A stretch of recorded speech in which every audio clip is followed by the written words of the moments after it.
বাড়িতে আমি কিভাবে হেয়ার স্পা করি তার সাথে তোমরা বাড়িতে বসে কিভাবে হেয়ার স্পা করতে পারবে চলো আজকের ভিডিওতে সেটাই তোমাদের সাথে শেয়ার করা যাক। আমার এই চুল নিয়ে তোমরা অনেকে অনেক রকমের প্রশ্ন করেছো যে আমার চুল এত সুন্দর কিভাবে, আমি মাসে কটা হেয়ার স্পা করি। মাসে কিন্তু আমি একবার করেই হেয়ার স্পা করি।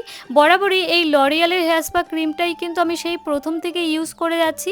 তোমরা অনেকেই এই লরিয়ালের হেয়ার স্পা ক্রিমের লিঙ্ক চেয়েছিলে, তবে তোমাদের সাথে কোনো লিঙ্কই আমি শেয়ার করতে পারছি না, কারণ এটা আমি অফলাইন থেকে নিয়েছি। তোমাদের বাড়ির আশেপাশে যদি কোনো কসমেটিকের দোকান থাকে সেই সব দোকানে গিয়ে খোঁজ করলে আশা করি তোমরা কিন্তু পেয়ে যাবে। স্পা করার আগে ভালো করে কিন্তু চুলের মধ্যে শ্যাম্পু করে নিতে হবে। তোমরা যে কোনো শ্যাম্পু কিন্তু এখানে ইউজ করতে পারো। আমার এত বড় চুল একা একা স্পা করতে আমার একটু অসুবিধেই হয়ে যায়। পার্লারে গিয়ে যদি আমি হেয়ার স্পা করি ৯০০-১০০০ টাকা কিন্তু নিয়ে নেবে, যেহেতু আমার চুলটা অনেকটাই বড়। তাই বাড়িতে আমি যেভাবেই হেয়ার স্পা করতে পারি সেইভাবেই কিন্তু আমি করার চেষ্টা করি।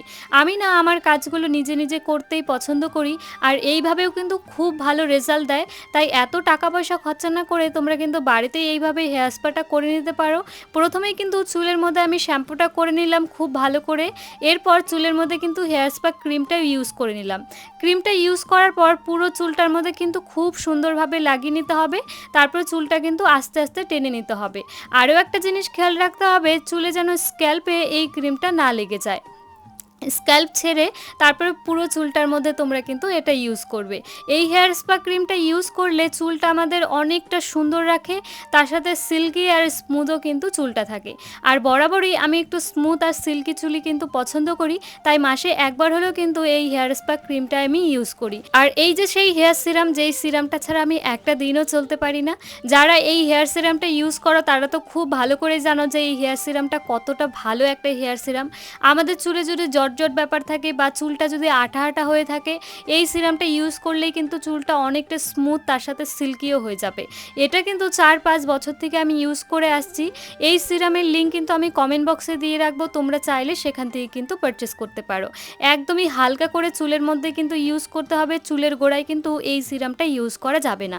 শ্যাম্পু করার পরও কিন্তু এটা আমি ইউজ করি, যখনই দেখি চুলে আঠা আঠা হয়ে আছে, চুলে জট হয়ে আছে বা চুলে সিল্কি ব্যাপারটা নেই, তখনই কিন্তু একদম হালকা করে চুলের মধ্যে আমি ইউজ করে নিই। আর এই যে দেখতেই পাচ্ছ প্রথমে আমার চুলের অবস্থা কি খারাপ হয়েছিল, এত চুলে আঠা আঠা জট হয়ে গেছিলো। আর এই যে স্পা করার পর ফাইনাল রেজাল্টটা দেখতেই পাচ্ছ, চুলটা এতটা সুন্দর লাগছে, তার সাথে কতটা সিল্কি আর স্মুথ লাগছে। সামনেই কিন্তু দুর্গাপুজোর আগে আমাদের চুলটাকে তো ঠিকঠাক করতে হবে। তাই তোমরা বাড়িতে কিন্তু এটা ট্রাই করতে পারো, আশা করি তোমাদের খুব ভালো রেজাল্ট দেবে। আজকের এই ভিডিওটা তোমাদের কেমন লাগলো আমাকে কিন্তু জানিও।